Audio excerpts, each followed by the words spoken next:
జీవితంలో ఒక్కసారైనా చేయాల్సిన యాత్ర చార్ధామ్. లత గారి ఆధ్వర్యంలో సంప్రదించండి. Every night I dream of watching you. Ram Gopal Varma గారికి మీరు ఎన్నో పుట్టినరోజులు ఇలా జరుపుకోవాలని చెప్పి కోరుకుంటూ విష్ యూ హ్యాపీ బర్త్డే. ఇప్పుడు తన కెరియర్లోనే బెస్ట్ ఫిల్మ్ నేనే ఆశ్చర్యపోయే లెవెల్లో నేను తీస్తానని చెప్పి కంకణం కట్టుకుని వెళ్ళారు. పెద్ద పెద్ద the biggest of the stars తోటో సినిమా తీస్తున్నారు. రావు ఒక యోగి, ఒక సైంటిస్ట్ ఏం చేస్తాడు, ప్రయోగాలు చేసుకుంటూ వెళ్ళిపోతుంది. ఇప్పుడు మరి వర్మ గారు బాంబే వెళ్ళిపోయారు, కానీ ఈ లోపల ఫోన్లో మాట్లాడుతుంటారా మీతో? ఎవరికి దొరకని ఒక అపురూపమైన ప్రేమ దొరికింది. ఎక్కడున్నా మనసులో అసలు ఇంటికి ఒక 10 రక్షణగా వచ్చాను. డాక్టర్ తో మాట్లాడేస్తాడు. గొప్ప విషయం ఏంటంటే ఇంత గొప్ప దర్శకుడికి మీరు తల్లిగారుగా చెల్లిగారుగా ఉండి మీ ప్రేమక అసలు నిజంగా అందుకే వర్మ గారు దూరం ఉంటారనిపిస్తుంది. ఎమోషనల్ అవుతానేమో అనే భయంతో దూరం పెట్టేస్తాను. తనకి ఇన్నిసార్లు రాఖీ కట్టారు రాము గారికి, ఆయనకు తెలియకుండా అలా మాట్లాడుతుంటే చెయ్యి అలా తీసుకుని పక్కకెళ్ళి కట్టేస్తారు. మీకు ఏం కొనిపెట్టారు రాఖీలో ఎప్పుడైనా? నేను ఏదన్నా అనుకున్నాను అనుకో స్వప్న, దానికి తెలిసిపోతుంది ఏదో కావాలి అని. ఏదంటే అది అక్కడ వచ్చేస్తుంది.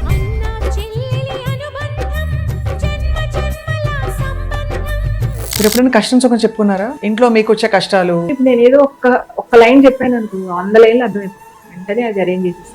నేను నా ప్రపంచంలో ఎవరిని చూడలేదు. అంటే అమ్మ ఇబ్బంది పడకూడదు. నేను సినిమా ఫీల్డ్కి వెళ్ళే లోపల ముందు అమ్మని సెటిల్ చేసేది.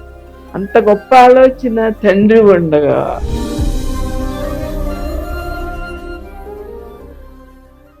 Hello, welcome to Suman TV. కొన్ని టాపిక్స్ ఎవర్ గ్రీన్ అని చెప్పాలి. ఇన్ఫాక్ట్ వాళ్ళతో మాట్లాడడం మాత్రమే కాదు, వాళ్ళ గురించి మాట్లాడడం కూడా లేదు, వాటి గురించి మాట్లాడడం కూడా. ఉదాహరణకి ఆకాశం, సముద్రం, ప్రకృతి, ఎంత మాట్లాడినా ఇంకా బోర్డు మాట్లాడుకోవచ్చు అనమాట.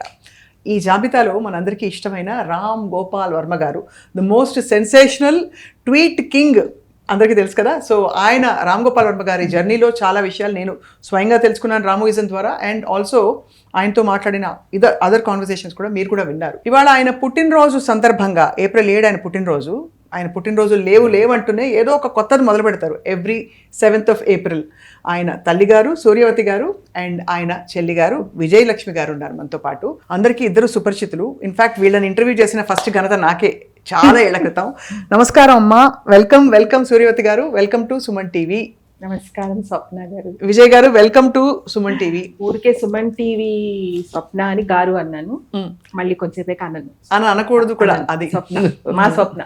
నాకు చాలా అదృష్టం మీ ఇద్దరితో జర్నీ చేయడం. ఎందుకంటే వర్మ గారు చెప్పే ఎక్స్ట్రీమ్ ఐడియాలజీస్ అన్నిటికీ మిమ్మల్ని చూశాక ఓహో ఆయన నార్మల్ ఫ్యామిలీ నుంచి వచ్చారని అర్థమవుతుంది చాలా మందికి. అవును. ఇప్పుడు బాంబే వెళ్ళిపోయిన రామ్ గోపాల్ వర్మ గారిని మీరు మిస్ అవుతున్నారా లేదా? చాలా మీ కళ్ళలోనే తెలిసిపోతుంది. మేము చాలా మిస్ అవుతున్నాం. మిస్ కానికుండా మనకి తెలుసు కదా, ఎప్పటికప్పుడు ట్వీట్లు పెడుతున్నారు, మీరు చూసారు అది. సో ఇంతకంటే ముందు మీరు విజయ్ గారు మీరు చాలా మిస్ అవుతున్నారు. ఈ బాంబే వెళ్ళిపోవడం అనేది చాలా డెఫినెట్ గా మిస్ అవుతాం. కానీ నాకేమనిపిస్తుంది అంటే స్వప్న, తనకున్న ఇంటెలిజెంట్ లెవెల్స్ బాంబేనే కరెక్ట్. ఇక్కడ ఏదో అడవిలో తప్పిపోయినట్టు ఇక్కడ మరి హైదరాబాద్ అంతేనా? హైదరాబాద్ లో అందరూ మొద్దులు ఉన్నారు. ఆ మొద్దులు క్వశ్చన్ కాదమ్మా, తను ఉండవలసిన ప్లేస్ అదే అనిపిస్తుంది. కరెక్ట్. అంటే మీరు అనేది ఆ ఫాస్ట్ పేస్డ్ తన ఇంటెలిజెన్స్ కి మ్యాచ్ అయ్యే వాళ్ళు ఇక్కడ లేరని కాదు, అక్కడ ఎక్కువ కరెక్ట్ అనిపిస్తుంది నాకు ఇంతకీ. కానీ ఆ మాట అంటే మిమ్మల్ని అడగాల్సి వస్తుంది. ప్లస్ ఇంకోటి ఏంటంటే, బాంబే వెళ్ళాలంటే వెళ్ళొచ్చుగా, మనం వెళ్ళొచ్చు, రావచ్చు, తను కూడా వస్తూనే ఉంటాడు. అంతే కదా. యాక్చువల్ గా తను ఒరిజినల్ బాంబే కదా, మధ్యలో కోవిడ్ వల్ల కొన్ని రోజులు ఇటు వచ్చాడు. అవును. కానీ ఇక్కడున్న 4-5 years వాట్ ఎవర్ బాగా హల్చల్ చేశారు. చాలా సినిమాలు తీశారు, చాలా విషయాల్లో పాల్గొన్నారు, మాట్లాడారు. మొత్తం అంతా ఒక సంచలనం సృష్టించేసి ఫర్ ఎవర్ సంచలనం. ఇంకొకటి ఏంటంటే, నాకు మళ్ళీ వచ్చేస్తాడు, చెప్పలేము. ఇది బెస్ట్ రాను అని గట్టిగా స్టేట్మెంట్ ఇచ్చేస్తే వచ్చేసుకోండి. అంతే. ఇప్పటికైతే అక్కడ ఉన్నారు, బిజీగా అక్కడ ఉన్నాడు. మరి ఎప్పుడంటే అప్పుడు వెళ్ళొచ్చు. నువ్వు వెళ్ళినప్పుడల్లా చెప్పు, నేను కూడా వచ్చేస్తాను. నేను వెళ్ళినప్పుడల్లా నువ్వు కూడా వచ్చి. అందరూ మామూలుగా అష్టోత్తరాలు రాసినట్టు ఆదిత్య ధర్ మీద ఇప్పుడు అష్టోత్తరాలు ప్రస్తుతం ఇంకా అది ఒక అమ్మాయితో కూడా అంత లవ్ ఉంటుందో లేదో తెలియదు, కానీ ఒక అమ్మాయి అంత లవ్ ఇప్పుడు ఆదిత్య ధర్. సో విజయ్ గారు మీ విజయిజం ఛానల్ స్టార్ట్ చేశారు మీరు కూడా. అవును రామ్ గోపాల్ వర్మ గారి సోదరి అనిపించుకున్నారు. అవును. సో ఎలా నడుస్తుంది మీ ఛానల్ అండ్ ఏంటి కార్యక్రమాలు, ఏం జరుగుతుంది? కార్యక్రమాలు అదే లాంచ్ రాము చక్రితో అయింది, తర్వాత బుక్స్ రిలీజ్ అయినాయి, ఫ్యామిలీ గెట్ టుగెదర్లు నాకు నచ్చినట్టయితే వెళ్తున్నాయమ్మా. ఈ మధ్యన కొంచెం ఏమైందంటే అనుకోకుండా కొంచెం బ్రేక్ వచ్చింది 3 months అలాగా. బట్ మళ్ళీ ఇప్పుడు స్టార్ట్ అవుతుంది ఫుల్ ఫ్లెడ్జ్డ్గా. కొత్తవి బోల్డ్ ఇంటర్వ్యూస్ అన్ని చాలా వస్తాయి. రీసెంట్గా ఏంటంటే కొంచెం హెల్త్ ఇష్యూస్ వల్ల కొంచెం డిలే అయింది. మీ మార్క్ అయితే చూపించారు అందులో. కాకపోతే ఏంటంటే అంటే ఇది నేను చెప్పాలి, నాకు చెప్పాలనిపిస్తుంది కాబట్టి చెప్తున్నాను. రీసెంట్గా ఫిజియోమెండ్ అని అందులో ఫిజియోథెరపీ చేయించుకుంటున్నాను. Excellent Naveen, doctor Naveen. చాలా గ్రామాహార్ అని ఒక స్టార్ట్ చేశాను. దాంట్లో పచ్చళ్ళు, పొడులు, నూనెలు, చీరలు, నగలు అన్నీ ఉంటాయి. వర్మ గారు ఎప్పుడు తిట్టలేదా మీరు ఎందుకు ఇలాగా డొమెస్టిక్ విషయాలలో మరి ఎంత దూరిపోతున్నారు? రాము ఏంటంటే అలా ప్రోడక్ట్ సేల్ వరకు ఓకే కానీ కిచెన్ లోకి వెళ్ళకంటాడు. అంతేనా? అక్కడ వరకు ఓకే, ఒక బిజినెస్ లా, ఒక బిజినెస్ లో ఓకే కానీ కిచెన్ లోకి వెళ్ళి వంట చేయడం నచ్చదు. సో పప్పులు, ఉప్పులు, పొడులు, పచ్చళ్ళు, నూనెలు, అన్ని ఆర్గానిక్. అన్ని ఆర్గానిక్. అంటే మాకే అక్కడ గద్వాల్లో మా పార్ట్నర్ నరేంద్ర అని ఉంటాడు, వాళ్ళకి పండుతాయి అవన్నీ. సో అవన్నీ ఇంట్లో పండినవి మొత్తం. ఎండుమిరపకాయలు, పసుపు, చింతపండు అన్ని పండుతాయి. బాగుంది. సో అవన్నీ ప్రోడక్ట్స్ చేస్తున్నాం. గ్రామాహార్. అది కాకుండా చీరలు, గద్వాల్ చీరలు, గద్వాల్ వాళ్ళది, నగలు కూడా, డ్రెస్సులు కూడా పెట్టాలి. డ్రెస్సులు కూడా ఎగ్జిబిషన్ ఉంది ఇప్పుడు May 3rd మొత్తం అన్ని ఉంటాయి. సో మీరందరూ రావాలి, మీ సుమన్ టీవీ వాళ్ళందరూ ప్లీజ్ రండి. తప్పకుండా వస్తాం. ఇక అఫ్ కోర్స్ వర్మ గారి తల్లి గారు అంటే, అమ్మగారంటే ఫస్ట్ నాకు ఎన్నో ఏళ్ల క్రితం మీరు చెప్పారు. రాము గారి గురించి చెప్పాలి కదా, న్యాచురల్ అఫ్ కోర్స్, ఎందుకంటే మీకే అన్ని తెలుసు సీక్రెట్స్ అన్ని. రాము చాలా పెద్ద దొంగ. తమిళ పెట్టేస్తారు మా వాడు దొంగ. నాకు ఫ్యామిలీ వద్దు ఏంటి, నన్ను చెల్లెల్ని తమ్ముడిని కూర్చోబెట్టుకుని నాకు ఫ్యామిలీ అంటే ఇంట్రెస్ట్ లేదు, నాకు ఫ్యామిలీ అంటే ఇంట్రెస్ట్ లేదు అని అంటాడు. కానీ ఏమీ కాదు అది. మళ్ళీ అప్పుడప్పుడు బాంబే నుంచి వచ్చినప్పుడు కూర్చుని 2 గంటలు మనసు తీరా మాట్లాడేసేసి, ఇంకా ఎలా అంటే ఇక్కడ నేను లొంగిపోతున్నాను వీళ్ళకి అన్నట్టు భయం వేసి మళ్ళీ జాగ్రత్తగా ఒక అడుగు వెనక్కేసుకుని నేను బాంబే వెళ్ళిపోవాలి రేపు అంటాడు అనమాట. మన దొరికేసాడు కదా. అంతే కదా. ఇప్పుడు తను ఎక్కడున్నానమ్మా, తన మనసులో నేను ఉన్నప్పుడు మనకేమై అది చాలా ఆనందంగా ఉంటుంది కదా. తర్వాత ఇక్కడ ఈ ఇంటికి ఒక 5 రక్షణ కవచాలు చేస్తాడు. డాక్టర్ ఏదన్నా ట్రీట్మెంట్ నాకు చేస్తున్నారు అనుకోమ్మా, ఆయనకి అనుకుంటూనే ఉంటాడు, నాతో మాట్లాడాడు, నాకు చెప్పకుండా ఇంటికి సేఫ్టీ, అటు పని చేసేస్తాడు, ఒక్క అక్షరం మాట్లాడు, ఏమి చెప్పడు, డైలాగులు ఉండవు, వచ్చేసి ఎదురుగుండా నించోడు అంతా ఉండదు, అంత ఎఫెక్షన్. చిన్నప్పుడు ఏదైనా కోప్పడితే అది సినిమాలకి అది వెళ్ళిపోయేవాడు. సినిమా ఇష్టం కదా, 8th క్లాస్ నుంచి 10th క్లాస్. నేను వెళ్ళొద్దు అని ఆపేదాన్ని. ఆపితే అమ్మకి అంతే తెలుసు అనుకున్నాడు కానీ ఎప్పుడు కోపంగా ఉండడం, ఎదిరించడం, తిట్టడం అయ్యే ఉండవు. అమ్మకి అర్థం కాలేదు అని తన గమ్యానికి తను వెళ్ళిపోయేవాడు. అంతేగాని అరుపులు, కోపాలు, డబ్బులు అడగడం అస్సలు. చాలా ఆశ్చర్యం. తర్వాత హోంవర్క్లు చేయిస్తాను కదా ముగ్గురితోటి కూర్చోబెట్టి ఒకసారి అన్నాను, తనేదో 6th క్లాస్ 7th క్లాస్ చదువుతున్నాడు. ఇక్కడ అమెరికాలో స్టూడెంట్స్ పార్ట్ టైం చేస్తారంట అన్నాను. అంటే అయిపోయింది. అయిపోయాక ఈ రాముకి బ్రూస్లీ అంటే ఇష్టం కదా, ఆ కరాటా క్లాసెస్కి వెళ్ళిపోయేవాడు తెల్లవారుజాము చెల్లో. అలా వెళ్ళిపోతున్నాడు 3 నెలల నుంచి. ఎందుకు ఎక్కడికి వెళ్తున్నావు రోజు అంటే, అప్పుడు పేపర్ వేస్తాడు, పేపర్ బాయ్. అప్పుడు ఈ అపార్ట్మెంట్లు అవి లేవమ్మా. పేపర్ వేసేవారా? వేసేవాడు. ఎవరు? రాము. ఏంటి తన తపన ఎక్కడొచ్చిందంటే పార్ట్ టైం చేస్తారా, పార్ట్ టైం ప్రూవ్ చేసుకోవడానికి. ఇప్పుడు అర్థమైంది, ప్రూవ్ చేసుకోవడానికి పార్ట్ టైం అమెరికాలో ఇలా చేస్తారు అనగానే ఆయన పేపర్ వేసేవారా అని చెప్పాడు, ఎక్కడికి వెళ్తున్నావు నువ్వు, నాకు అర్థం అవడం లేదన్నాడు. చలికాలం స్వెటర్ వేసేసుకుని సైకిల్ మీద వెళ్తే, మరి అప్పుడు అపార్ట్మెంట్స్ లేవమ్మా, 50 years బ్యాక్ అపార్ట్మెంట్స్. ఒక పేపర్ ఇక్కడ ఉంటే ఇంకోటి ట్యాంక్ బండ్ కింద, ఇంకోటి అదే వాడు చెప్పిన దగ్గర వేయాలి కదా, ఇంకెక్కడో వస్తే ఇంకా నాకు మీ గుండె తరుక్కుపోయిందా? బాధపడ్డారా మీరు? చాలా. కానీ ఇప్పుడు అనిపిస్తుంది నాకు, ఏదో ఒకటి చెయ్యాలన్న తపన చాలా నచ్చింది. అంతే కదా, ఏం చేస్తాడు ఇప్పుడు? స్కూల్కి వెళ్ళే లోపల ఏం చేస్తాడమ్మా? స్కూల్కి వెళ్ళాలి కదా, స్కూల్కి వెళ్ళే లోపల ఈ పని చేసి అప్పుడు వెళ్ళాడు. ఇప్పుడు ఎన్నేళ్ళు ఈ పేపర్ వేసే టైం అంటే ఆయనకి? అంటే 7th class ఏదో ఉంటుంది, 12-13 years. 12-13 yearsకి ఆయన పేపర్ వేశారు. ఇంకా ఏమేమి పనులు చేశారు? ఇంకా ఏమేమి ఇలాగా అంటే అందరూ ఆశ్చర్యపోయే పనులు చేశారు? అది ఇప్పుడు ఆ తపనకి నాకు చాలా. అంతే కదా, ఏం చెయ్యాలి అంటే, మరి స్కూల్కి వెళ్ళే అబ్బాయి మా అబ్బాయి అంటే ఏం పనులు చేస్తాడు? అది నాకు చాలా అసలు ఎంత గ్రేట్ అనిపించింది. ఇప్పుడు అనిపిస్తుంది చెయ్యాలని ఆలోచనతో. ఎప్పుడు సినిమా 10 సార్లు 15 సార్లు చూసేసేవాడు. నన్ను డబ్బులు అడగలేదు ఎప్పుడు, ఆయనే సంపాదించుకున్నాడు. ఆయనే సంపాదించు. అదే థియేటర్కి నడిచి వెళ్ళిపోయి సినిమాకి సరిపడే డబ్బు. అది అప్పుడు సినిమా ఇష్టంతో నడిచి వెళ్ళిపోవడం ఒక రకం. ఈ మూవీ హౌస్ పెట్టారు, అమీర్పేటలో ఉండేది మూవీ హౌస్. అప్పుడు సడన్ గా గుర్తొచ్చేది, లేచి నడుచుకుంటూ వెళ్ళిపోయాడు అంతే. అక్కడ కారు ఉంటే ఎదురుగుండా ఎక్కేవాడు, లేకపోతే వెళ్ళిపోయాడు. ఆ 1 minute వెయిట్ చేయడం కూడా అంతే, అలా నడుచుకుంటూ వెళ్ళిపోయాడు. అంత దగ్గరేం కాదు, పంజగుట్ట నుంచి అమీర్పేట్ సెంటర్కి వెళ్ళాలంటే ఒక 1/2 hour అలా పడుతుంది. అంతే కదా, వెళ్ళిపోయాడు. ఎవరికి తెలియదు ఒకటి నేను చెప్తా, కొన్ని సంవత్సరాలు ఉట్టి వైట్ లాల్చి పైజమా. అది అంటే కొన్ని అక్కడ ఫోటోలో చూసాము. అంటే అలా ఒక్క ఫోటో కొన్ని ఇయర్స్ వేసుకున్నాడు. అదే వైట్ లాల్చి పైజమా, వైట్ అంతే. ఎందుకు అంటే, ఎందుకు అలా అంటే, ఇప్పుడు జనరల్ గా అందరూ అమ్మాయిలు పడేయడం కోసం కదా అలా వేసుకుంటారు. నాకు ఆ ఇంట్రెస్ట్ లేదు, అందుకే నేను లాల్చి పైజమా వేసుకుంటున్నానని చెప్పేవాడు. కానీ ఇప్పుడు ఆపోజిట్ చెప్తున్నారు, నా పనే అమ్మాయిలు పడే. ఏది నమ్ముతారు నిజంగా చెల్లిగా? 2 నమ్ముతాను, అది నిజం ఇది నిజం. అమ్మాయిలు పడేయడానికి వేసుకుంటాను అనేది ఇప్పుడు నేను అంత నమ్మను, కాకపోతే వినడానికి బాగుంటుంది కాబట్టి ఇంకా అంతే. కానీ ఎప్పుడు మనం వినము. అంటే ఇప్పుడు ఈ 15 ఏళ్ల నా పరిచయంలో కూడా నేను వినలేదు, మీరు వినుండరు. ఎప్పుడు ఎవరన్నా అమ్మాయి వచ్చి ఏడిపించాడు మీ అబ్బాయి అని ఎప్పుడు అనుండరు కదా. ఏడిపించే టైప్ కాదు, అమ్మాయిని మాటలతో పడేసే టైప్. అంతే, సీరియస్ ఫన్ ఉండదు. సీరియస్ గా కూర్చోబెట్టి మాట్లాడినప్పుడు అవతల అమ్మాయి ఇంప్రెస్ అయిపోతే పడిపోతుంది. చాలా మంది ఉన్నారు అమ్మాయిలు అలా పడిపోయిన వాళ్ళు, చాలా మంది.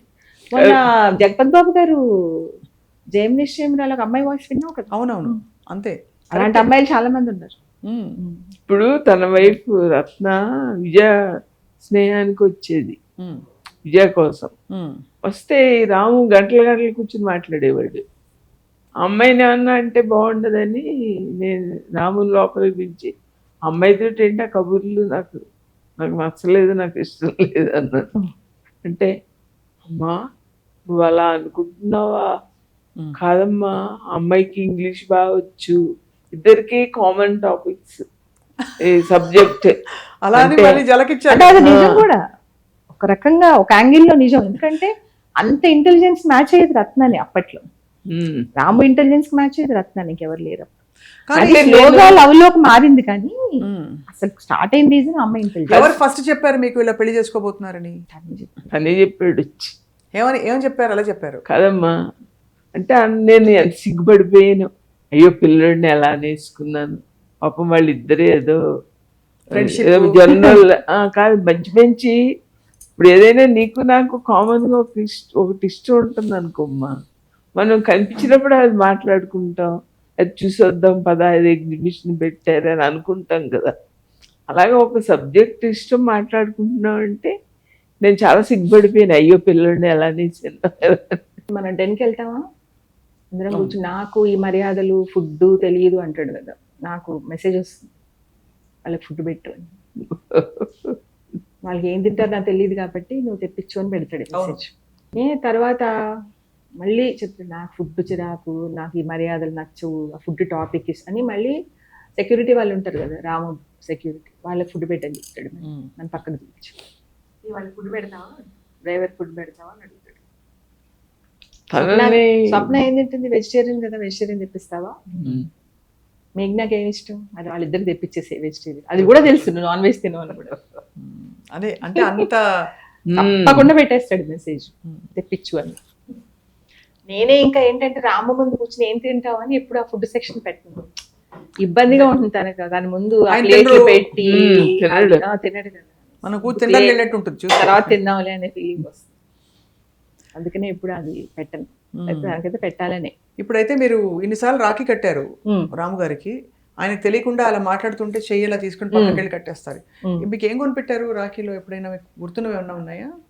ఇక్కడ నేను ఏదన్నా అనుకున్నాను అనుకో స్వప్న, దానికి తెలిసిపోతుంది ఏదో కావాలి అని. రాఖీ అని ప్రత్యేకంగా కాదు, ఏదంటే అది అక్కడ వచ్చేస్తుంది, పంపించేస్తుంది. మీరు ఎప్పుడైనా కష్టం సుఖం చెప్పుకున్నారా? ఇంట్లో మీకు వచ్చే కష్టాలు తెలుస్తుందంటే ఇప్పుడు నేను ఏదో ఒక్క లైన్ చెప్పాను అనుకో, 100 లైన్లు అర్థమైపోతాయి. వెంటనే అది అరేంజ్ చేసిస్తాను. కరెక్ట్. అంతే, అంత అంత ప్రేమ, అంత అదే. మీరు కూడా అంత పువ్వులో పెట్టి చూసుకుంటారు. నేను చూసాను కదా, మీరు డబ్బా ఎలా ప్యాక్ చేసి పంపిస్తారు ఇక్కడ, మీరు టిఫిన్ ఎలా కట్టించి చాలా శ్రద్ధగా. అంటే ఇప్పుడు మనం పంపకపోయినా స్వప్న, పంపించినా దానికి ఏం డిఫరెన్స్ ఉండదు. ఆ నిమిషంలో ఆకలి వేస్తే స్వప్న పిజ్జా తెప్పించేయి లేకపోతే జిలాని తీసుకొచ్చేయి అంటాడు తప్ప. కానీ మామూలుగా అయితే మన ఇంటి ఫుడ్ ఇష్టం, మన కూరలు మన వంట ఇష్టం ఇన్ జనరల్. ఇప్పుడు మరి వర్మ గారు బాంబే వెళ్ళిపోయారు, మళ్ళీ వస్తారు, కానీ ఈ లోపల ఫోన్ లో మాట్లాడుతుంటారా మీతో? లేదు, అస్సలు మెసేజ్ మనసులో ఉంటుంది అంతే. కానీ నాకు ఎవరికి దొరకని ఒక అపురూపమైన ప్రేమ దొరికింది. ఎక్కడున్నా మనసులో ఉంటుంది. మరి అసలు ఇంటికి ఒక 10 లక్షలుగా వచ్చాడు. డాక్టర్ తో మాట్లాడేస్తాడు, విజయతో. నాకు చెప్పా, అమ్మ ఏమడిగినా ఇచ్చి పడిపోతుందేమో రామటి, పడితే పడిపోదు, మళ్ళీ లేస్తుంది, ఆపకు, ఏం చెప్తే చేసి. ఇప్పుడు నేను ఆఫీస్కి వెళ్ళినా ఆ మెట్లు ఎక్కుతుంటే భయమే, చేరిపోయాకప్పుడు రిలాక్స్ అవుతాడు అనమాట. చాలా అద్భుతమైన ప్రేమ.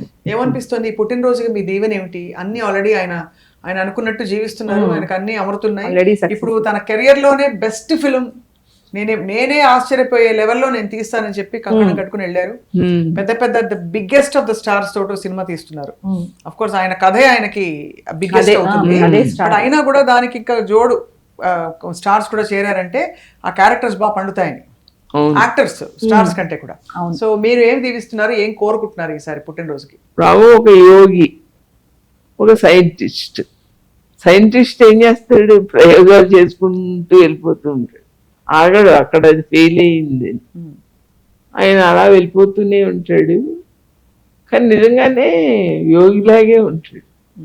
అసలు ఎప్పుడు బాధపడడం అనేది నేను చూడలేదు, మనకి నాకే దొరకలేదు. అంటే ఇంట్లో వాళ్ళకైనా దొరికేస్తారు కదా, ఏదైనా ఒక సంఘటన జరిగితే ఇంట్లో వాళ్ళకైనా దొరుకుతారు కదా. ఎంతో మహానుభావులనే చూశాను నేను, వాళ్ళు బేలగా అయిపోతారు, ఇంకా అసలు ధైర్యంగా అయిపోతారు. నేను ఎవరికి తెలియదు ఒకటి చెప్తాను, తెలియదు కదా. రోజు రాత్రి పంజగుట్ట ఐడియా ఉంది కదా, నేను సుమన్ రాము ముగ్గురం పడుకున్నాం. రాము ఒక రూమ్ లో, నేను సుమన్ ఒక రూమ్ లో, కింద 2 మీ అబ్బాయి అందరికి తెలుసు. అందరం పడుకున్నాం. పడుకుంటే రాత్రి 1 o'clock అప్పుడే రాము ప్రేమ కథ షూటింగ్ అవుతుంది. తను కూడా వచ్చి పడుకున్నాడు ఫుల్. అసలు రాము ఏంటంటే లాస్ట్ సెకండ్ వరకు మెలకుగా ఉంటాడు, ఇంకా మరీ భరించలేనంత నిద్ర వచ్చినప్పుడే పడుకుంటాడు. ఇల్లంతా పడుకుంటే ఇంకేం తెలియదు, లాక్ చేసేసుకుని పడుకున్నాడు లోపల. పడుకుంటే 1:32కి పెద్దగా ఎవరు తలుపులు కొట్టేస్తున్నారు, విరగొట్టేసేటట్టు. తలుపులు తీయండి, తలుపులు తీయండి, మేము పోలీసులు అని అరుస్తున్నారు. నెమ్మది కట్టెన్ తీసి చూస్తే వాళ్ళు ముసుగులో ఉన్నారు దొంగలు. అయ్యి బాబాయ్, వీళ్ళేంటి పోలీసులు అంటే తలుపు తీసేస్తానని ఇలా అరుస్తున్నారు అనుకున్నాను. ఇప్పుడు ఏం చేయాలి నాకు అర్థం. అప్పట్లో సెల్ ఫోన్స్ కూడా లేవు ఇది జరిగినప్పుడు. అవును కదా. సుమన్ లేపాను. సుమన్ అన్నాడు, మనం ఇప్పుడు ఏం చేయలేమమ్మా, పడుకో, ముసుగు పెట్టేసి పడుకో, వాళ్ళే తలుపులు కొట్టేసి వెళ్ళిపోతారులే, మరీ తలుపులు బద్దలు కొట్టే అంత పని చేయరు అంటే వాళ్ళు వెంటనే తలుపులు బద్దలు కొట్టేస్తామని అరుస్తున్నారు. తలుపు తీయండి లేకపోతే మేమే బద్దలు కొడతాం. సరే అని సుబ్బరాజ్ గారికి ఫోన్ చేశాను, ఆయన మా ఇంట్లో ఉన్నారు. అప్పుడు మీకు ల్యాండ్ లైన్ ఉండేదా? Land line. ఫోన్ చేస్తే ఆయన కూడా అర్థం కాలేదు, సరే ఎవరో ఒకరు తీసుకుని వస్తారులే అన్నారు. కానీ అదంతా టైం పడుతుంది కదా, ఇంకా నాకు భయం వేసేసి వెళ్ళి రాముని లేపేసి దొంగల పని అయింది. లేపేస్తే వచ్చి కూర్చున్నాడు. అచ్చ సినిమాలో డైరెక్షన్ షార్ట్ పెట్టే ముందు కూర్చున్నాడు అక్కడ హాల్లో. ఓ అవునా దొంగలా, ఓకే. కానీ జనరల్ గా ఎప్పుడు థీవ్స్ ఫస్ట్ అది ఫోన్ వైర్ కట్ చేస్తారు, కట్ చేయకుండా. ఐ డోంట్ థింక్ సో అన్నాడు. కాదురా మళ్ళీ తలుపు బదులు కొట్టేస్తావు అరుస్తున్నారు అక్కడ అంటే. ఓకే సంజయ్కి ఫోన్ చేశాడు. సంజయ్ నా ఫ్రెండ్ అనమాట. Sanjay I don't think they are thieves but Vijaya thinks so అని అన్నాడు. అంటే వాడు వచ్చాడు పరిగెత్తుకుని. వాళ్ళు ఏం చేశారంటే ఇంకా తలుపులు కొట్టి వెళ్ళిపోతే అక్కడ బయటకు వచ్చి చూసాడు, అలా ఫోన్ వైర్లు వంక చూసాడు అనమాట. చూసి ఐ డోంట్ థింక్ సో అన్నాడు. అప్పుడు వాళ్ళు వచ్చి అక్కడ పక్కన పోలీస్ స్టేషన్కి వెళ్ళి అడిగారు, ఇలా ఎవరో వచ్చారు దొంగలు వచ్చేసి తలుపులు బదులు కొట్టి రావడానికి ట్రై చేశారు, ఇదంతా అయ్యింది అంటే యాక్చువల్గా వాళ్ళు పెట్రోలింగ్ పోలీసులు చలికాలం అని ముసుగులు వేసుకుని వచ్చారు చలికి తట్టుకొని. ఈ తలుపు తీసింది లోపల ఎవరో తలుపులు తీసుకుని లోపలికి వెళ్ళిపోయిన లాగా అనిపించిందంట. అందుకని వాళ్ళు చెక్ చేయడం కోసం అనేసి తలుపులు కొట్టారంట. తలుపు తీయట్లేదని పానిక్ అయిపోయారు, లోపలికి ఆల్రెడీ దొంగలు వెళ్ళిపోయారని వాళ్ళ ఉద్దేశం. ఆల్రెడీ వెళ్ళిపోయి లోపల నుంచి లాక్ చేసేసారు. రామ్ గోపాల్ వర్మ ఇల్లు కదా, ఏదో జరుగుతుందని తలుపు బదులు కొట్టడానికి ట్రై చేస్తారు. అప్పటికే ఆయన సినిమాలో సెటిల్డ్ అయితే ప్రేమ కదా అదే మీరు చెప్పారు ఒక 10 ఏళ్ళు. అయితే నేను ఇక్కడ హైలైట్ ఏంటంటే స్క్రీన్ ప్లే దొంగలైతే వైర్లు కట్ చేస్తారు. ఐ డోంట్ థింక్ సో అన్నాడు. ఒకటే డైలాగ్, తర్వాత అలా కూర్చున్నాడు అంతే. పానిక్ అవడు, ఏం జరిగినా నేను ఇంతవరకు పానిక్ అవ్వడం చూడలేదు. 3 కొత్త విషయాలు తెలుసుకున్నాం. ఒకటి పేపర్ వేసేవారు రామ్ గోపాల్ వర్మ గారు. అవును, కానీ అక్కడ పేపర్ వేయడం కంటే ఏదో ఒకటి చేయాలి. తపన గ్రేట్. ఏం చెయ్యాలంటే మరి ఏం చేస్తారు? నాకైతే ప్రధానమంత్రి అయిపోతారేమో. ఛాయ్ ఇచ్చి ప్రధానమంత్రి గారు అయిపోయారు కదా. కానీ ఏదైనా అవ్వచ్చు, చెప్పలేము. ఇప్పుడు మనం ఊహించమో అది జరుగుతుంది. కాబట్టి ఇప్పుడు గోవిందా సినిమా తీసేసాడు, వెంకటేశ్వర స్వామి సెట్ వేసేసాడు, తిరుపతి వెళ్ళిపోయాడు. రేపు ఏం చేసినా కొత్తగా ఏమైనా చేయాలి అనే తాపత్రయంలో. మీరు శ్రీదేవి గారిని కలిసి ఉంటారు కదమ్మా ఆ రోజుల్లో. అప్పుడు ఏమనిపించింది? వర్మ గారు అంత ఆరాధించే ఒక నటి, అంత ప్రేమించే ఒక నటి. అంటే ఆవిడ చూస్తే చాలా ఒక ఫీల్ వస్తుంది, దేవతలాగా ఫీల్ వస్తుంది. ఆవిడ పెర్ఫార్మెన్స్, ఆవిడ అందం, ఆవిడ హైట్. శ్రీదేవి పిన్ని మహేష్ వాళ్ళ బాగా క్లోజ్ గా ఉండదు. అది బాగా ఇంట్లో కూడా షూటింగ్ లేని అలా మీరు అంటే. కానీ గొప్ప విషయం ఏంటంటే ఇంత గొప్ప దర్శకుడికి మీరు తల్లిగారుగా చెల్లిగారుగా ఉండి, తల్లి చెల్లి ఎంత అసలు నిగర్వంగా, ఎంత సాదాసీదాగా మీ ప్రేమకు అసలు నిజంగా అందుకే వర్మ గారు దూరం ఉంటారనిపిస్తుంది. ఎవరైనా మీ ప్రేమకి లోబడి ఇప్పుడు ఇందాక ఎమోషనల్ అవుతానేమో అనే భయంతో దూరం పెట్టేస్తాను. తనకి అది ఉంటుంది. నాకు అసలు ఎప్పుడు ఏం జరిగినా స్వప్న ఇంట్లో నేను రాముకి ఎక్కువ భయపడతా, తను తట్టుకోలేడేమో. మేమందరం ధైర్యంగా ఉంటాం, అసలు ఎక్కువ తట్టుకోలేను. తలనొప్పి వచ్చినా మా ఇంట్లో ఇప్పుడు లాస్ట్ టైం మనం చేసాం కదమ్మా మురళి. అవును, మురళి చనిపోతే నన్ను పలకరించడానికి 15 days తర్వాత వచ్చి కలిసాడు. భయం అమ్మాయి ఎలా ఉంది. తను ఎక్కువ అప్సెట్ అయిపోయి మమ్మల్ని కలవలేదు. అంత ఎమోషనల్. చాలా క్లోజ్, అంత సున్నితం, తెలుసు కదా. చాలా ప్రేమ, ఆయన కూడా చాలా ప్రేమతో, లైక్ డాటర్ టు మీ ఎప్పుడు అనేవాడు. తర్వాత మరి స్టార్టింగ్ ఫిలాసఫీ స్టార్ట్ అయింది కూడా మురళీమాయ దగ్గర నుంచి. ఎందుకంటే బుక్స్ అలవాటు చేసింది మురళీమాయ. మా నాన్నగారు కూడా చదివేవారు అలాగా, నాన్నగారు మురళీమాయ. నేను ఎద్దనపూడి సులోచనారాణి నవల్స్ ఎప్పుడే చదివాము. అవి చదివి నేను ఏదో గాలిలో తెలిపోతుండేదాన్ని. రాము 10 years బాయ్, నేను 20 years ఎద్దనపూడి సులోచనారాణి చదివి ఆ కార్లు అవి అక్కడ. తనేమో రంగనాయకమ్మ గారి పుస్తకాలు చదివి, అంటే ఎంత మెచ్యూరిటీ ఉండాలి రంగనాయకమ్మ గారి బుక్స్ కి. అవి నగ్న సత్యాలు కదమ్మా. ఈ అంటే మామూలు అది రాముకి. ఒకటే బస్ లో వెళ్ళేవాళ్ళు స్కూల్ కి, నేను రాము కోటి బస్. ఇక్కడ మా ఇంటి పంజగుట్ట నుంచి సికింద్రాబాద్ స్కూల్స్ 2 పక్క పక్కనే. ఏ స్కూలు? రాము సెయింట్ మేరీస్, నేనేమో కీస్ హై స్కూల్ స్టేషన్ దగ్గర, సికింద్రాబాద్ స్టేషన్ దగ్గర. లేకపోతే మాట్లాడేవాడు కాదు, అసలు అలా సైలెంట్ అలా ఆలోచిస్తూ ఉంటాడు. మా ఫ్రెండ్స్ అనేవారు మీ అన్నయ్య కళ్ళు చూడు ఎంత పెద్దగా ఉన్నాయో, మేము కత్తిరి తెచ్చి కత్తిరించి పట్టుకెళ్ళిపోతాం. అమ్మాయిలాగా ఉన్నాడచ్చు, అంటే సన్నగా తెల్లగా ఉండేవాడు. రంగు పెద్ద సన్నం, కళ్ళు పెద్ద పెద్ద కళ్ళు, హిప్పీ క్రాఫ్ అనమాట. అందుకని అమ్మాయిలా ఉంటాడు, ఆ కళ్ళు మేము పట్టుకెళ్ళిపోతామని నేను ఏడిపించేవారు. ఫన్ ఏం చిన్నప్పుడు లేదు, సీరియస్ అలా ఏదో ఆలోచిస్తూ ఉండేవాడు. ఈ 10th ఇంటర్ వచ్చాక అప్పుడు కొంచెం వాళ్ళతో వెళ్తూ తిరగడాలు, ఈ గ్యాంగ్స్టర్స్ అవన్నీ అప్పుడు. కానీ మాటలే ఎక్కువ. ఇప్పుడు నేను రౌడీలతో తిరిగేవాడిని, లేకపోతే వాళ్ళతో తిరిగేవాడిని, ఈ వెపన్స్ పట్టుకుంటే అవన్నీ మాటలే ఎక్కువ. యాక్చువల్గా యాక్షన్ సీన్స్ ఏం లేవు, మాటలతోనే అవతల వాళ్ళని కంట్రోల్ పెట్టేశారు. నాకు రాము ధైర్యం చూస్తే అవతల వాళ్ళకి అమ్మ వీడు ఇంత ధైర్యంగా ఉన్నాడంటే వెనకాల ఎవరు ఉండుంటారు అనిపిస్తుంది కదా. అవునవును, సేమ్ ఆ రోజు మా ఇంట్లో సీన్ లాగా. అదే అదే ఎవరు ఎప్పుడు అటాక్ చేసింది ఏం లేదు, మాటల వరకే. అదే గ్యాంగ్స్టర్ స్టోరీస్ కూడా చెప్పారు. అప్పుడైనా ఎప్పుడైనా అంతే. ఈ వంగవీటి ప్రీ రిలీజ్ ఈవెంట్ కి 40,000 మంది ఉన్నారు. రాము ఒకటే స్టేజ్ మీద అరిస్తే అడ్డంగా నరికేస్తాను అంటే అవతల వాళ్ళు ఎలా రియాక్ట్ అవుతారు అని భయం. ఎప్పుడు కదలలేదు అసలు, వాళ్ళు కూడా కదలలేదు. అవతల వాళ్ళు అంచనా వేయగలరు బాగా, వాళ్ళు ఎలా రియాక్ట్ అవుతారు, లేకపోతే అలా మాట్లాడరు కదా. పైగా ఫస్ట్ రోలో మేమే ఉన్నాం, ఫ్యామిలీ ఉన్నాం, అంతే కదా. రియాక్ట్ అయితే ఫస్ట్ మేమే అక్కడ అటాక్ అవ్వబడేది. ఇప్పుడు విజయవాడలో ఇంజనీరింగ్ పూర్తి చేసి వచ్చి అది వీడియో షాప్ పెట్టాడు. నేను బాగా తిట్టాను, నేను 10th క్లాస్ చదివిస్తే సరిపోయేది, వీడియో షాప్ లో కూర్చోడం 10th క్లాస్ చాలు కదా, ఇంజనీరింగ్ ఎందుకు చదివించారు అనుకుంటున్నామని బాగా కోప్పడ్డాను. రాము ఎప్పుడు చూడమ్మా, మన పూల కొమ్మలు దారిలో ఉంటే ఇలా దారిలో ఉంటే నెమ్మదిగా తొక్కుకుంటూ వెళ్ళరు కదా, ఇలా నెమ్మదిగా తీస్తాను గమ్యానికి వెళ్ళిపోయినట్టు నా మాటలు అదేం అనుకునేవాడు కదా. అమ్మకి అంతే తెలుసు, కోపడ్డాలు అసలు లేవు, అంత సున్నితం. అంటే వాళ్ళ నాలెడ్జ్ అంతే ఉంటుందిలే అని అర్థం చేసుకుంటాడు. అమ్మకి అంతేలే, ఇంకేం తెలియదు. నెక్స్ట్ సినిమాలోకి వెళ్తా, అప్పటికే ట్రై చేసుకుంటున్నాడు వెళ్ళాలని. అయితే అప్పుడు అన్నాను, ఇప్పుడు వీడియో షాప్ లో బాగానే వస్తున్నాయి కదా డబ్బులు, మళ్ళీ సినిమాలు నాకు అసలు ఇష్టం ఉండదు అన్న. సినిమాల్లో అమ్మాయిలు, ఆ డ్రింకులు అవన్నీ నాకు ఇష్టం ఉండదు, నువ్వే వెళ్ళకన్నా.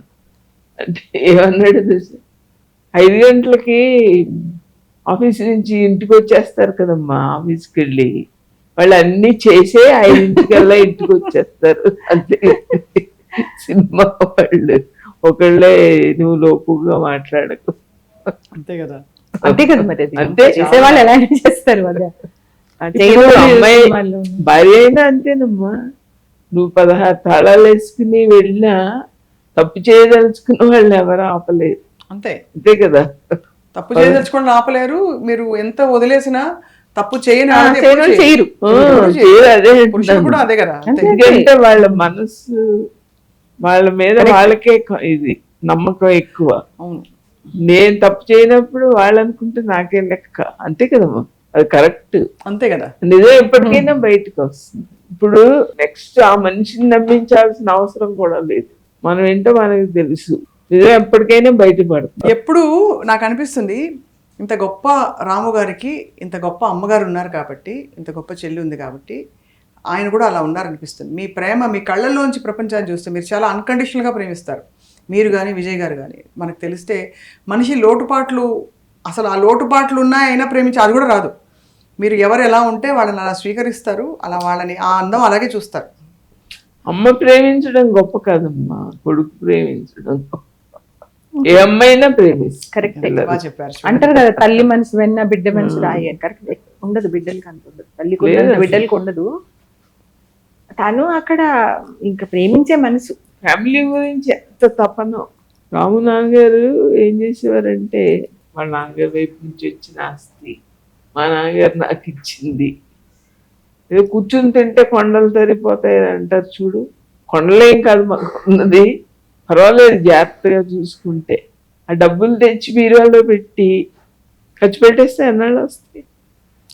ఊర్లో మాకు వచ్చిన షేర్ మా నాన్నగారు నాకు ఇచ్చింది ఇస్తే, అవి ఎక్కడ పెట్టి పెంచకుండా ఖర్చు పెట్టేస్తే 18 years బాయ్ అమ్మ ఇంట్లో అవస్థ పడుతుంది సైలెంట్గా. నేను ఆయనతో కోల్డ్ వార్ వినపడకుండా పిల్లలకి. అంటే అది గమనించి రాగానే వీడియో షాప్ పెట్టాడు. అంటే అమ్మ ఇబ్బంది పడకూడదు ఇంట్లో. నేను సినిమా ఫీల్డ్కి వెళ్ళే లోపల ముందు అమ్మని సెటిల్ చేసేది. అంత గొప్ప ఆలోచన తండ్రి ఉండగా నెక్స్ట్ ఇక్కడేం లోటు లేదు, ఇక్కడేం కష్టాలు పడిపోవడం లేదు, కానీ ఇంకా కంఫర్ట్గా ఉండదు. అమ్మ ఇంకా కంఫర్ట్గా ఉండదు, నాన్నగారిని అడగకూడదు అన్నది నేను నా ప్రపంచంలో ఎవరిని చూడలేదు. అసలు ఎంత అద్భుతం అది. నిజంగానే తన మంచి మనసుకి వీడియో షాప్ బ్రహ్మాండంగా వచ్చేసింది. ఆ రోజుల్లో రోజుకి 2,000 అంటే నెలకు 60,000. చాలా పెద్ద అమౌంట్ కదా. అమ్మో, చాలా రోజుకి 2 లక్షలు కదమ్మా. వచ్చినట్టే ఇప్పుడైతే. ఇప్పుడు మా ఇంట్లో ఎంత రోజుకి అయ్యేది? 1,00,000. అప్పుడు ఏసీలు కార్లు ఏవి లేవు, నెలకి ఒక 6,000 అయ్యేది అంతే. మరి అసలు 60,000 వచ్చేసింది. అలా నేను ఎవరిని చూడలేదు. ఆ రోజు తను అనుకుని ఎప్పుడు చేయి పట్టుకున్నాడు, నాకు తెలియకుండానే నడిపిస్తుంటే నేనే నడిచేస్తున్నాను అనుకున్నాను. ఇప్పటికి వదలలేదు. 40 ఏళ్ళు చదువు పూర్తి చేసి వచ్చి పట్టుకుని చేయని ఇప్పటికి వదలలేదు. ఏ ప్రాబ్లం వచ్చినా అది చెప్పడం ఆఫీసులో. అంటే నెమ్మదిగా బయటకు వచ్చి మనకు తెలుస్తుంది, కానీ ఇంకా ప్రశాంతంగా ఇంకా కూల్గా ఉంటాడు. ఎంత ఆశ్చర్యం నాకు. నేను చాలా మందిని చూశాను, మహా వాళ్ళే ఏంటి ఈయన ఇలా అయిపోతారా అనుకుంటాం. అక్కడికి ఇప్పుడు మన చిరంజీవి స్వామి ఆ బాబా ఉంటారు కదా, నిజంగా వాళ్ళకి అంత ఎందుకు కుంగిపోతారు కదా అమ్మ. వాళ్ళకి ఏమన్నా సంసారం ఉందా? అంతే కదా, సంసారం ఉన్న వాళ్ళకే కష్టాలు. వాళ్ళు చేయగలిగినంత చేస్తారు ప్రజలకి, అంతేగాని కృంగిపోవలసినంత వాళ్ళకేం రాదు. అవును కదా. ఇప్పుడు వాళ్ళు ఒకళ్ళే ఉంటారు, భోజనం చేయకపోయినా ఆ మహానుభావులు 5 రోజులైనా ఉండగలరు. కానీ అలా కాదు కదా సంసారం. నాకు గృహస్థాశ్రమం అంటే చాలా ఇష్టం. ఎందుకంటే దీంట్లో గెలిచిన వాడు ప్రపంచంలో మనకి ఏ భాష రాపోయినా సరే అడవిలో అయినా బ్రతికేస్తాడు. ఇక్కడ గెలిచిన వాడు ఇక్కడ అడుగడుక్కి సమస్యలే కదమ్మా. గృహస్థాశ్రమం అంటే నాకు చాలా ఇష్టం. ఇక్కడ నెగ్గిన వాడు ప్రపంచంలో ఏ మూలైన సముద్రంలో పడేసినా కూడా వచ్చేస్తాడు, అడవిలో పడేసినా కూడా వచ్చేస్తాడు. నా అభిప్రాయం. రాము ముందు గృహస్థాశ్రమంలో నెగ్గి బయటికి వెళ్ళి తను అనుకున్నది చేశాడు. ఎంత గొప్పగా చెప్పారంటే, ఎన్ని చెప్పినా చెప్పాను కదా, ever green topic Ram Gopal Varma గారు అంటే. అమ్మ మీ నోట రాము గారికి మీ బర్త్డే విషెస్, మీ దీవెనలు వినాలి. అలాగే మీరు కూడా విజయ్ గారు ఏం చెప్తారో మా కెమెరాకి నేరుగా చెప్పి అది వర్మ గారి దాకా చేరతాయని ఆశిస్తున్నాను. ఇప్పుడు రాము ఎప్పుడు ఏమంటాడంటే, జీవితంలో ఏదో సాధించిన వాళ్ళు మాత్రమే పుట్టినరోజులు చేసుకోవాలనుకుంటారు అని అంటాడు. ఇప్పుడు అవును, చేసుకోవాలి తప్ప పుట్టినందుకు గొప్పగా ఫీల్ అయిపోయి చేసుకోకూడదు అంటాడు. కాబట్టి రాముకి 1,00,000 పుట్టినరోజులు చేసుకునే అర్హత ఉంది. ఇంకా ఎంతకంటే ఒక మాటలో చెప్పేశారు. ఇప్పుడు నాకేంటంటే రాము ఇంత మేధావి కదా, మరి పెళ్లి దానికి సూట్ అవ్వలేదని ఎందుకు అర్థం అవ్వలేదు, సూట్ అవ్వదు అని ఎందుకు అర్థం కాలేదో అని నాకు ప్రశ్న. అడిగాను, అడిగితే మళ్ళీ మాటలు మారిపోయింది. నీకు ఇంత తెలిసిపోతుంది కదమ్మా ముందే నీకు, మరి నీకు పెళ్లి సూట్ అవ్వలేదు, సూట్ అవ్వదు అని ఎందుకు నీకు అనిపించలేదు అంటే చెప్పలేదు. అది కరెక్టే, సూట్ అవ్వలేదని ఎందుకున్నా అంటే 3 ఏళ్ళు సూట్ అయింది అనుకోవాలి. 24 years ఏజ్ లో అప్పటి ప్రపంచంలో ఇప్పుడులా కాదు కదా. అప్పుడు అవును, కూర్చుని మాట్లాడుకోవడం అది కూడా ఏం తెలియదు అప్పుడు. అవును. కానీ ఇప్పుడైతే వేరేగా ఉంటుంది. అది మళ్ళీ ఏదేమైనా అన్ని ఒక ఎక్స్పీరియన్స్. అదే చెప్తారు అంతే. రాము గారు చాలా సార్లు రాము చెప్పారు, ఎవ్రీథింగ్ ఇస్ ఎన్ ఎక్స్పీరియన్స్ అని. బెస్ట్ థింగ్ ఏంటంటే రత్న గారు ఇప్పటికీ మీ ఇంట్లో ఒక సభ్యురాలిగా, మీ ఫ్రెండ్ గా ఒక మంచి అద్భుతమైన పాజిటివిటీతో నేను రాము చెప్పాను, అమ్మ నేను రాముతో మాట్లాడి ఓడిపోయినవన్నీ నీతో చెప్పలేను, నువ్వు మాత్రం ఎప్పుడు ఈ ఇల్లు నాది, మన ఇద్దరం ఫ్రెండ్స్ లా ఉన్నాం అని చెప్పేసి. అత్తగారు కోడలు మా రిలేషన్ లో ఏం మార్పు లేదు, రాము రత్న రిలేషన్ లో కూడా ఏం మార్పు లేదు. జస్ట్ ఆ వైఫ్ అనేది తప్ప మామూలుగా అందరం కలుస్తాం, మామూలుగానే ఉంటాం, ఇక్కడే ఉంటాం. అప్పుడు విడిపోయి ఎలా ఉన్నారు అలా ఉంది. ఏం ఉండదు, మామూలుగానే ఉంటాం అందరం. ఈ డైలాగ్ కి మాత్రం రాము గారు మీకు డెఫినెట్ గా ఒక మంచి ఒక సెటైరో పంచ వేస్తారు మనందరికీ కలిపి. అది మాత్రం అంటే తెలుసు నాకు. అంటే అంటే ఎవరి చావు వాళ్ళు చావండి, మీకు అర్థం కాదండి. అంతే అంతే అంతే. మీకు ఇప్పుడు ఏంటంటే అమ్మని ఏం అనకూడదు, అమ్మ ఏం చెప్తే చేసేయాలని ఒక 2 years నుంచి పెట్టేసుకున్నాడు. అమ్మ ఏం మాట్లాడినా ఓకే సరే సరే ఏం చేస్తాను. ఇప్పుడు నేను చెప్పనా, ఎందుకు పెళ్లి చేసుకున్నాడు ఈ పిల్లాడు, ఎందుకు చేసుకున్నాడు అనుకునేదాన్ని. ఇప్పుడు వాళ్ళు వచ్చాక రేవతి పిల్లలు ఇద్దరు, అప్పుడు అమ్మో రాము పెళ్లి చేసుకోకపోతే వీళ్ళు నాకు ఎలా దొరుకుతారు అనేసి. అవును. తర్వాత మరి ఎంతైనా వాళ్ళ తాతగారు అంతటి వాళ్ళు అవ్వాలి, వేరే రంగాల్లో అయినా సరే అని నా కోరిక. రాము గారి తాతగారు అంటే మేము వినలేకపోతున్నాం కాబట్టి వాళ్ళ అమ్మ వాళ్ళతో రాము అని పిలిపిస్తుంది. అంతే కదా. అది కూడా రాము నాన్న అంటుంది రేవతి, పిల్లలనేమో రాము. చాలా బాగుంది, చాలా బ్యూటిఫుల్ గా ఉంది. మీ నోట వినడం చాలా చిన్న సంఘటనలు. సుమన్ టీవీ మోస్ట్ సక్సెస్ఫుల్, చాలా బాగుంటాయి, ఎక్కడికి వెళ్ళినా అందరూ మాట్లాడుకుంటారు సుమన్ టీవీలో బాగుంటాయి అని. యాడెడ్ అట్రాక్షన్ ఏంటంటే ఇప్పుడు నువ్వు వచ్చి సుమన్ టీవీలో ఉండడం, తర్వాత సుమన్ టీవీని పక్కన పెట్టేస్తే యాజ్ స్వప్న నీలాగా, అంటే వేరే వాళ్ళు నేనేం అనట్లేదు, మొత్తం ఏదో మా అమ్మాయివని కూడా కాదు, నీలాగా ఎవ్వరు మాట్లాడరు. రాము నువ్వు అర్థం చేసుకున్నట్టు నువ్వు చేసినట్టు నేను ఇంతవరకు ఎవరిని చూడలేదు. బాంబే వాళ్ళు కాదు, అంతే కదా, హైదరాబాద్ లో అంతే. నాకు ఎంత చాలా మోస్ట్ అద్భుతంగా ఉంటుందో. ఇంటర్వ్యూస్ అన్ని. రాముది నీది మొన్న కూడా చూసాను ఏ గురించి. అసలు అదేంటో వేరే ప్రపంచంలోకి మేము మా వెయిటింగ్ ఏంటంటే నెక్స్ట్ సుమన్ టీవీ ముఖంగా అడుగుతుంది ఏంటంటే ప్లీజ్ రామున్ దురందర్ ఇంటర్వ్యూ చేస్తే మాకు చూడాలని. తప్పకుండా నేను అప్లికేషన్ పెట్టాను. ఆయన ప్రస్తుతం బాంబేలో ఉన్నారు కాబట్టి కుదురుకోవట్లేదు. ఈసారి సందర్భం వచ్చినప్పుడు ఎందుకంటే దానికోసం అవసరం మాకు- అయితే మళ్ళీ దురందర్ తీస్తాం కూడా మా ఇంటర్వ్యూ కోసం. కాదు, మాకు కంప్లీట్ అవ్వాలంటే దురందర్ ఆనందంలో ఉన్నాం అందరం ఇప్పుడు. రాము ఎంత ఆనందంగా అంత కాకపోయినా మా ఆనందం మాకు చాలా ఉంది. దురందర్ సినిమా చూసినప్పటి నుంచి ఆనందంలోంచి ఇంకా బయటకు రాలేదు. అది ఇంకా కంప్లీట్ అవ్వాలంటే నీది రాముది సుమన్ టీవీలో దురందర్ త్వరలో అతి త్వరలో మా కోరిక, అది ప్రేక్షకుల వైపు నుంచి కోరిక. తప్పకుండా మా ప్రయత్నాలు అలా కంటిన్యూ అవుతాయి. ఆ సంభాషణలు కూడా కంటిన్యూ. ఎందుకంటే నువ్వు చేస్తేనే అది కరెక్ట్ గా సెట్ అవుతుంది. సరే సూర్యవతి గారు, విజయ్ గారు, మీ ఇద్దరికి రామ్ గోపాల్ వర్మ గారి పుట్టినరోజు శుభాకాంక్షలు చెప్తూ ఇవాళ మీ సమయాన్ని, మీ బ్యూటిఫుల్ ఎక్స్పీరియన్సెస్ ని ఇచ్చినందుకు ధన్యవాదాలు. Thank you. మీ రాముయిజం కి ఎన్ని కంగ్రాచులేషన్స్ చెప్పినా తక్కువే. బెస్ట్ రాము లైఫ్ లో ఒక బెస్ట్ ఎపిసోడ్ రాముయిజం, అది నీ వల్లే సాధ్యమైంది కాబట్టి చరిత్రలో నువ్వు కూడా ఉండిపోతావు. అది తప్పకుండా.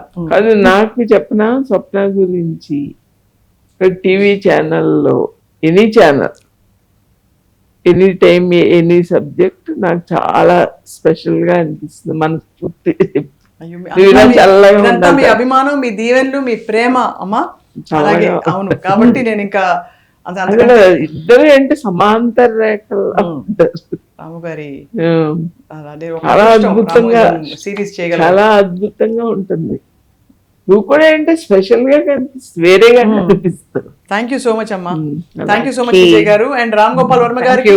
మీరు ఎన్నో పుట్టినరోజులు ఇలా జరుపుకోవాలని చెప్పి కోరుకుంటూ, అందరినీ ఇలా ఆశ్చర్యపరిచే సంచలనాలు చేస్తూ ఉంటారు, ట్వీట్లు చేస్తూ ఉంటారు, మమ్మల్ని ఎంటర్టైన్ చేస్తూ ఉంటారని చెప్పి కోరుకుంటున్నాం. Wish you happy birthday.